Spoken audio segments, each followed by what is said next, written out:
समय यात्रा करने वाला पेंट ब्रश। एक छोटे रंगीन गांव में रोहन नाम का एक युवा कलाकार रहता था। उसे अपने गांव के बगीचे में बैठना और अपनी चित्रकला की किताब में दुनिया के हर रंग को उतारना बहुत पसंद था। लाल फूल, हरी घास और नीला आसमान, सब कुछ उसके कैनवस पर जीवंत हो उठता था। एक दोपहर रोहन अपने दादाजी के साथ बरामदे में बैठा था। दादाजी ने ऊपर धूल भरी अटारी की ओर इशारा करते हुए कहा, उस कमरे में पुरानी कहानियों और भूले बिसरे खजानों का राज छिपा है। रोहन की आंखों में जिज्ञासा चमक उठी। अगले दिन रोहन हिम्मत करके पुरानी चरमराती सीढ़ियों से अटारी में चढ़ गया।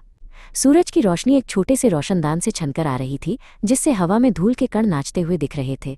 एक पुराने संदूक के कोने में उसे एक अनोखा पेंट ब्रश मिला। उसकी लकड़ी पर नक्काशी थी और उसके बाल चांदी की तरह चमक रहे थे। जैसे ही रोहन ने ब्रश के मुलायम बालों को छुआ, अटारी की धूल भरी दुनिया उसके चारों ओर घूमने लगी। रंग एक बवंडर की तरह घूमने लगे और उसे ऐसा महसूस हुआ जैसे वो किसी पेंटिंग के अंदर खींचा जा रहा हो। जब रंगों का बवंडर शांत हुआ तो रोहन ने खुद को गर्म रेत पर खड़ा पाया। उसके सामने विशाल पिरामिड बन रहे थे और सूरज चमक रहा था। वो प्राचीन मिस्र में पहुंच गया था। वो हैरान था, थोड़ा डरा हुआ भी, लेकिन उसके अंदर का कलाकार इस नए दृश्य को देखकर रोमांचित हो उठा। पास ही एक अधूरी दीवार पर रोहन ने एक खाली जगह देखी। उसने हिम्मत करके अपने जादुई ब्रश को रंगों में डुबोया और दीवार पर एक छोटा चमकीला नीला पक्षी बना दिया। जैसे ही उसने आखिरी लकीर खींची, पक्षी ने पंख फड़फड़ाए, चहचहाया और दीवार से उड़कर आसमान में गायब हो गया। रोहन समझ गया कि ये कोई साधारण ब्रश नहीं है। ये एक समय यात्रा करने वाला पेंट ब्रश था। वो और अधिक कला देखना चाहता था, इसलिए उसने महान कलाकारों के बारे में सोचा। एक बार फिर दुनिया रंगों में घुल गई और वो एक सुंदर गुंबदों और मूर्तियों वाले शहर में पहुंच गया। उसने एक बड़ी खिड़की से झांक कर देखा। अंदर एक बूढ़ा कलाकार एक बड़ी सी पेंटिंग पर काम कर रहा था। रोहन चुपचाप देखता रहा, ये सीखते हुए कि कैसे कुछ ही लकीरों से चेहरे पर भाव और कपड़ों में सिलवटें बनाई जा सकती हैं। अब उसे अपने घर की याद आने लगी। रोहन एक शांत कोने में बैठ गया और अपने प्यारे गांव के बगीचे को याद करते हुए उसे कैनवस पर उतारने लगा।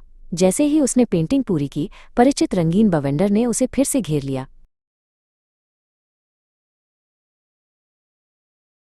जब रोहन ने अपनी आंखें खोली तो वो अपने गांव के चौक पर था, लेकिन कुछ बहुत गलत था। उसका प्यारा हरा भरा बगीचा गायब था। उसकी जगह पर एक बड़ी भूरे रंग की कंक्रीट की इमारत खड़ी थी, जो सूरज की रोशनी को रोक रही थी। उसका दिल डूब गया। रोहन को बहुत दुख हुआ, लेकिन फिर उसे अपने हाथ में पकड़े ब्रश की याद आई। जिस ब्रश ने उसे अतीत में पहुंचाया था, क्या वो उसके गांव की सुंदरता को वापस नहीं ला सकता था? एक नई उम्मीद और दृढ़ संकल्प के साथ उसने अपना कैनवस उस बदसूरत इमारत के सामने रख दिया। उसने पूरे दिल से चित्र बनाना शुरू किया। उसने सबसे हरा रंग घास के लिए, सबसे चमकीले रंग फूलों के लिए और सबसे सुनहरा रंग मधुमक्खियों के लिए इस्तेमाल किया। जैसे ही उसने आखिरी फूल की पंखुड़ी बनाई, कैनवस से एक जादुई रोशनी निकलने लगी। रोशनी तेज होती गई और कंक्रीट की इमारत एक भूत की तरह पारदर्शी होने लगी और फिर पूरी तरह से गायब हो गई। उसकी जगह पर असली जीवंत बगीचा फिर से खिल उठा, ठीक वैसा ही जैसा रोहन ने अपनी पेंटिंग में बनाया था।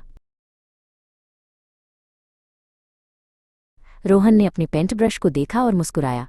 उसने महसूस किया कि असली जादू रचनात्मकता में है, माइनस दुनिया को और अधिक सुंदर